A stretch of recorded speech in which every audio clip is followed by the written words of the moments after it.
Selamat datang semua ke sesi perkongsian kita. Okey, hari ini kita nak tengok sama-sama satu artikel yang anda kongsikan. Tajuk dia Word Artikel Cikgu Dewi.pdf. Artikel ni dia cuba selami keadaan sekolah awam kita kat Malaysia sekarang ni.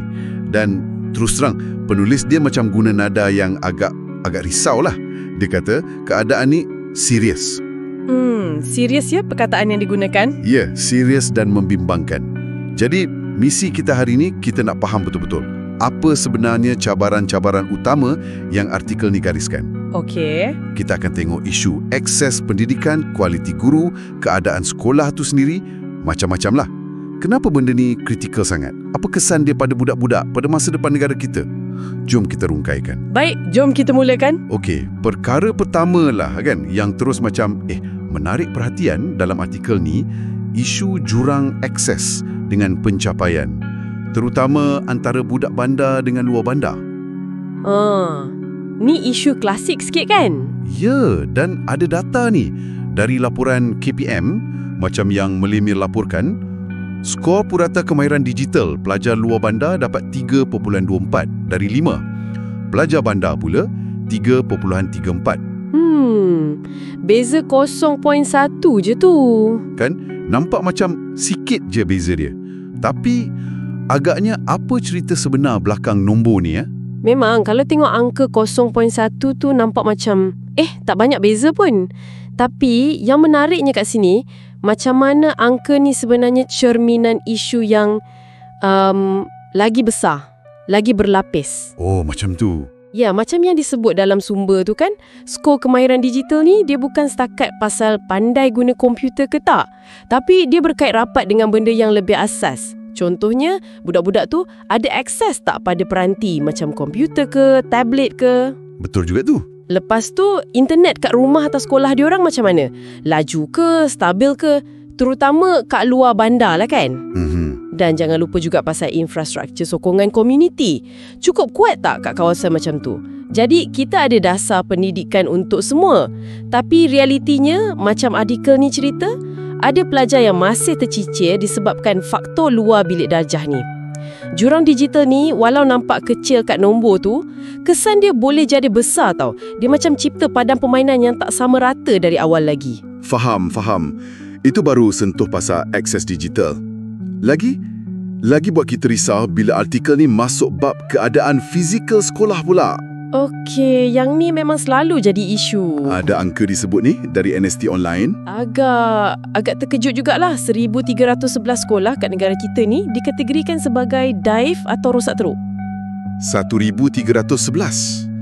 Banyak tu. Kan? Dan lagi teruk, 73 daripadanya bawah kategori 7 JKR.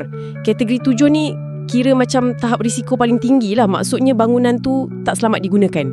Cuba bayangkan. Allah, tak selamat tapi masih guna. Itulah.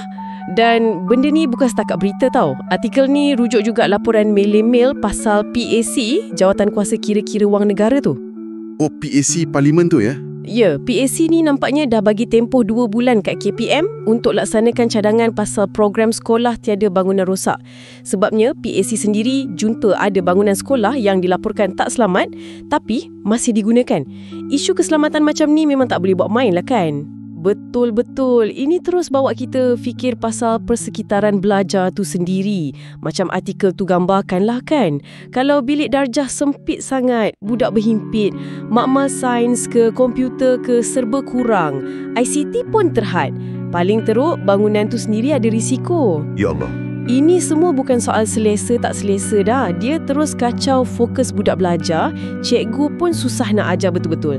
Dan paling penting, bahaya untuk semua orang kat sekolah tu. Memang pun. Jadi persoalannya macam mana kita nak harapkan pembelajaran yang kondusif, yang bermakna kalau keadaan keliling macam tu. Persekitaran yang selamat, selesa tu, itu sepatutnya benda paling asas lah kan kat sekolah. Betul, setuju sangat. Persekitaran penting tapi nadi dia tetap cikgu kan. Artikel ni sentuh juga pasal kualiti guru. Kualiti guru. Ada rujukan pada satu sumber ni, IPGCE at UWE. Mungkin Institut Pendidikan Guru kerjasama dengan universiti luar agaknya. Dia highlight 2 cabaran utama. Apa dia tu? Pertama, mungkin kurang guru yang betul-betul berkelayakan untuk subjek tertentu atau kat sesengah tempat. Kedua, pasal pembangunan profesional guru yang sedia ada. Cukup ke? Relevan tak?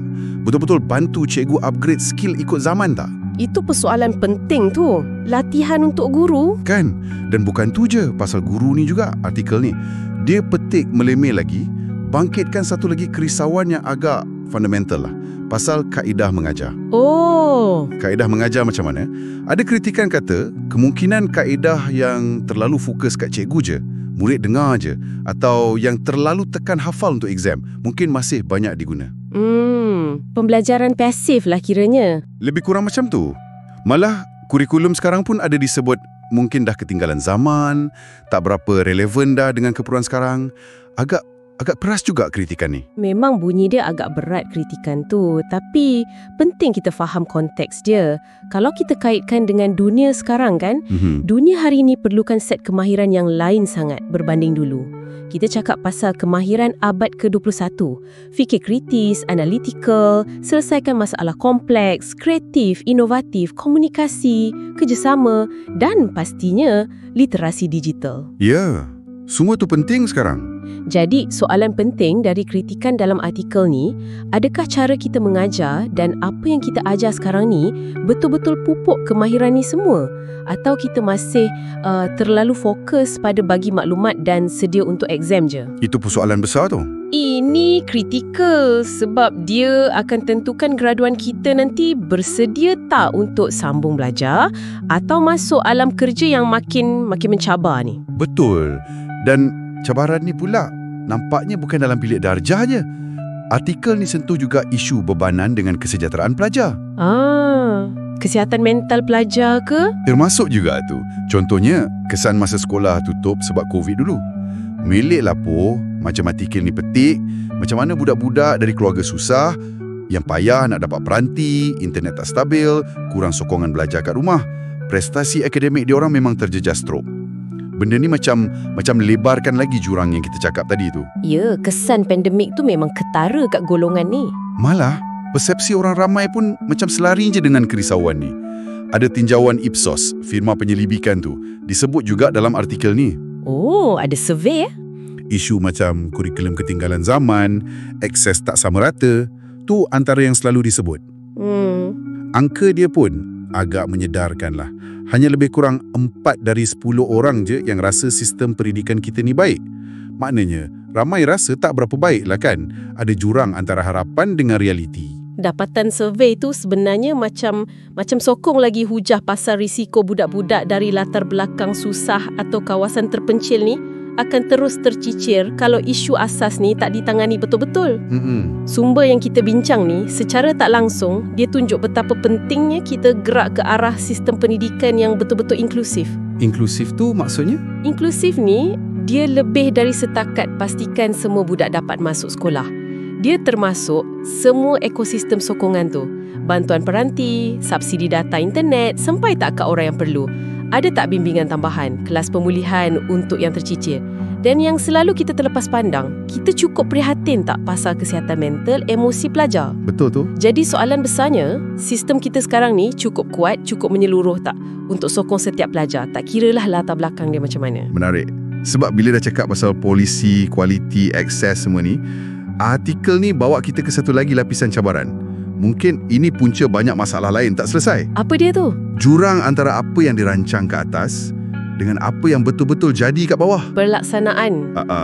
Isu implementasi. Selalu dengar ni, bawah RK12. Rancangan Malaysia ke-12. Ya, dilaporkan status dia kritis tertangguh.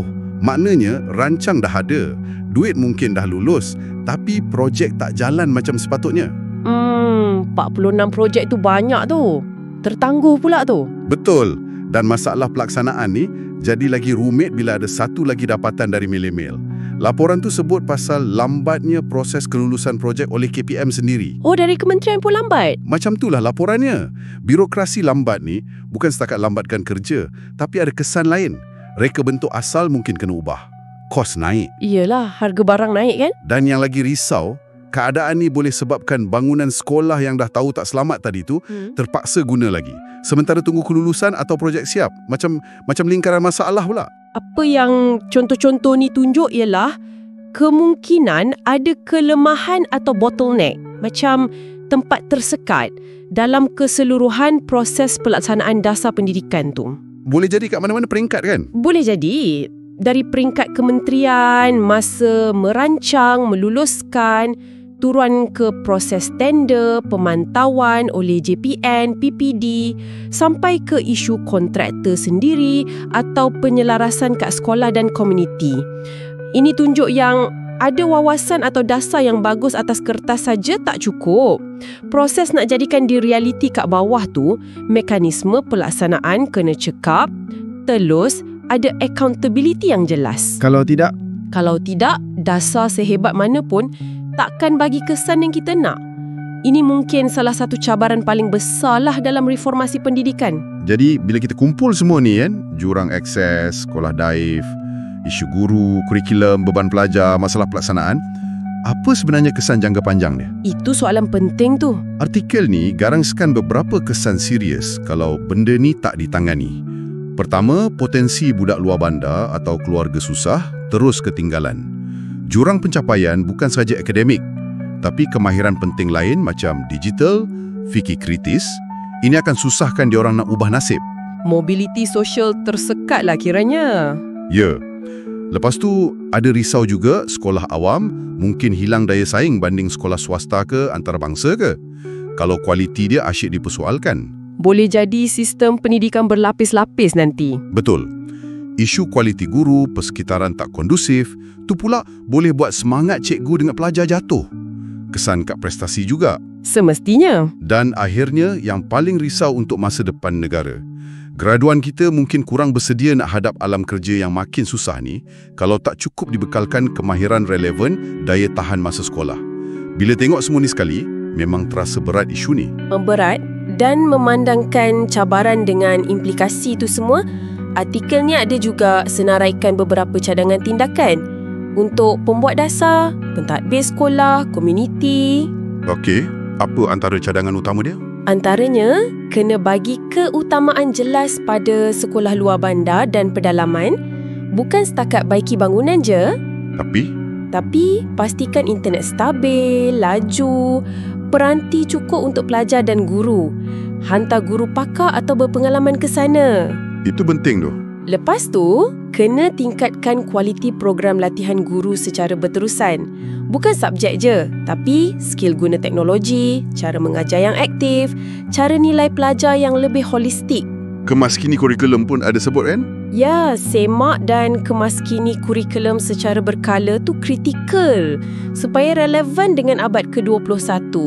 Seimbangkan ilmu, kemahiran insaniah, soft skills, pembentukan sasiah. Lagi cadangan, pantau projek naik taraf sekolah tu biar lebih telus, berkesan, ambil serius pasal kesihatan mental, emosi pelajar dan mungkin bagi lebih kuasa sikit kat sekolah untuk buat inovasi ikut keadaan tempatan diorang. Autonomi sekolah lah tu ya? Lebih kurang macam tu. Ini antara bidang-bidang utamalah yang artikel ni tekankan perlu perhatian segera. Okey, jadi secara keseluruhannya, jelaslah artikel yang kita bincangkan ni, dia lukis satu gambaran yang agak serius, kompleks pasal keadaan sekolah awam kita kat Malaysia.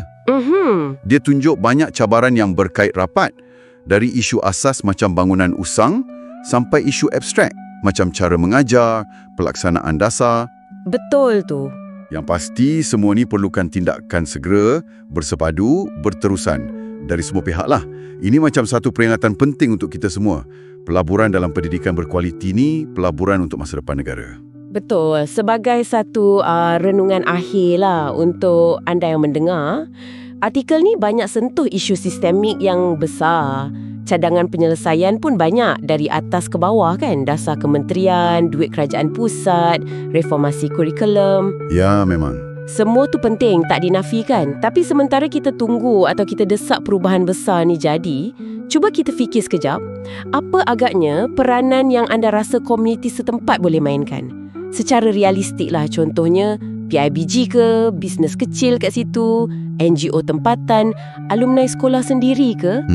Apa yang diorang boleh buat ya? Ada tak ruang untuk diorang ni bantu sikit-sikit rapatkan jurang yang kita bincang tadi? Mungkin dari segi sokongan material ke, bimbingan tambahan, program motivasi, baiki sikit-sikit apa yang patut kat sekolah tu, terutamanya kat peringkat sekolah tu sendirilah. Sementara kita tunggu penyelesaian sistemik yang lebih besar. Sesuatu untuk kita fikirkan bersamalah, potensi tindakan kolektif dari bawah ni. Itu satu persoalan yang sangat menarik untuk difikirkan. Terima kasih banyak-banyak kerana meluangkan masa bersama kami hari ini untuk kita sama-sama teroka dan bincangkan isu penting ni. Semoga perkongsian ini ada manfaatnya untuk anda.